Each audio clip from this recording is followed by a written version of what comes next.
Hi, it's Krista with Flourish Yoga, and welcome to Start Your Own Home Yoga Practice. Super excited to get started with this because yoga has been such a big improvement for my life, or a big change for my life. The simple matter is that if I don't do yoga, I don't get out of bed. So it's just something I have to do.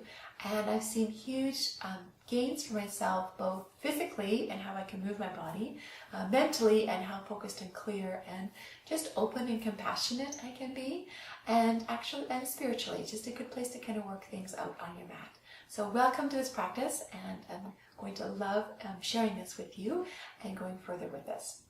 So our intention for the program is just to do some sort of movement every day. So it doesn't have to be a lot. Some days it might just be a pose, and that's okay. We just want to do some sort of movement each and every day. And we'll have lots of little tips and tricks along the way to help you with that. But the biggest one is your why. So we have to get really clear on what is your intention and why do you want to do this? What are you looking for at the end of the 7 weeks? Is it gratitude? Is it flexibility? Is it strength?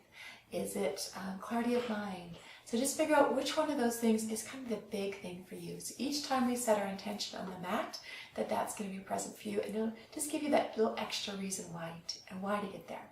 We're also going to set ourselves up for success in a whole bunch of other ways. The first thing is I want you to create a yoga space. I want you to put your mat out somewhere that's really easily accessible. So don't necessarily tuck it away in a corner where nobody sees it, because you won't either. Right, so I actually have my yoga mat. This is my little yoga space downstairs while I come to do my larger practices and to do videos like this. But the reality is I do my yoga in my bedroom in the morning. I don't shoot from there. Maybe we'll see if we can figure that out, but it's a little cramped quarters for me to get the angles in for you to see that, but we'll try and work on that through the series. But I have my yoga mat rolled out, so when I get out of bed in the morning, I step on it. And when you've stepped on your yoga mat, it's a little bit harder to not do a pose or to not do something on the yoga mat. It makes you actually feel guilty if you didn't do it, right? So, and we don't want to rely on guilt, but we want to architect our environment for success. So I want you to get your yoga mat, set it out where it's super visible for you, where you'll remember to do it each and every day. The second part is I want you to pick one time of day. I know that we can do yoga at any time of day, and we might at some points in the program slip it in at different spots. We'll have an evening series and that. But I invite you to just see if you can do it first thing in the morning and see what a change it will make in your day from that point on. If that's not possible, find the one point of your day that it's going to be there. Consistency is really the key to making this a habit. If there's any confusion in the mind, am I going to do it in the morning, or it's like, oh no, I'll get it done in the evening, nothing will happen that day. So it's really important that you pick the one time of day that this is going to happen. And maybe it's even an alarm on your phone, that you have a nice little meditative chime that rings. It's like, oh, it's yoga time. It's time for me to hit my mat. So make something, create your space so you know where you're going to. That kind of helps to calm the resistance down. Starting a new habit is hard, and so your mind is actually going to unconsciously throw a bunch of roadblocks at us. So we want our space, that we know that we're safe. We want our consistency of time. And we're going to start off and make it super, super easy as we go forward. So we don't want to jump in and all of a sudden go from 0 to a 90-minute yoga practice every day. It's simply not going to happen. You're going to do it once, and then it's like, oh, that took a long time. I don't have time for that. Or you might get a little stiff and sore because you haven't moved those muscles for a while. And that's one other reason why your body doesn't want to do it. So we're going to start off really gently. And for everyone, this is going to look a little bit differently. So for some of you, it might be starting at one pose a day. You might keep that one pose a day for a whole week. We have a whole little Getting Started series of about 6 different lessons. And that might be working up from that into our first lesson. That might be your whole 7 weeks, and that's okay. Right? If that's where you get to, that's totally fine. For others, it might be that you can whip through those and say, yeah, I got that. I can jump in here and start off. So I'd encourage you to get your mat set out tonight before we start the program. Maybe explore a couple of the little poses when you're on there and decide what it is you're going to do tomorrow morning. So have that set in your mind, kind of create your plan. And smaller is better.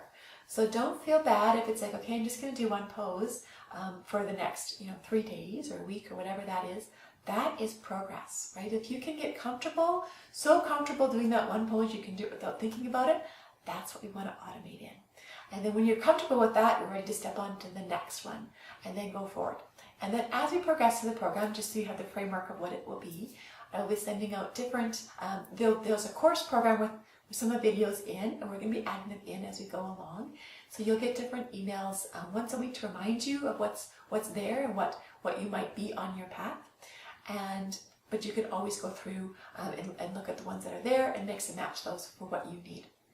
But I want you to really be mindful of setting it out ahead of time so you know when you hit your mat what that is that you're going to do. A couple props that will make this easier is your mat. That's super handy to have as personal space, but it's also grippy so we don't get injured and slip and slide and pull some muscles, which we don't want to do. So that is super, that's one that I would encourage everybody to have. Other ones that are, that might be helpful to have would be a yoga block or something of this kind of dimension. So sometimes we'll be using this, it's kind of an arm extender sometimes. Sometimes we'll sit on it to help bring us up a little bit. So it's just a handy little tool. And you can get those just about anywhere nowadays. A lot of grocery stores will carry this in there, as well as other types of stores.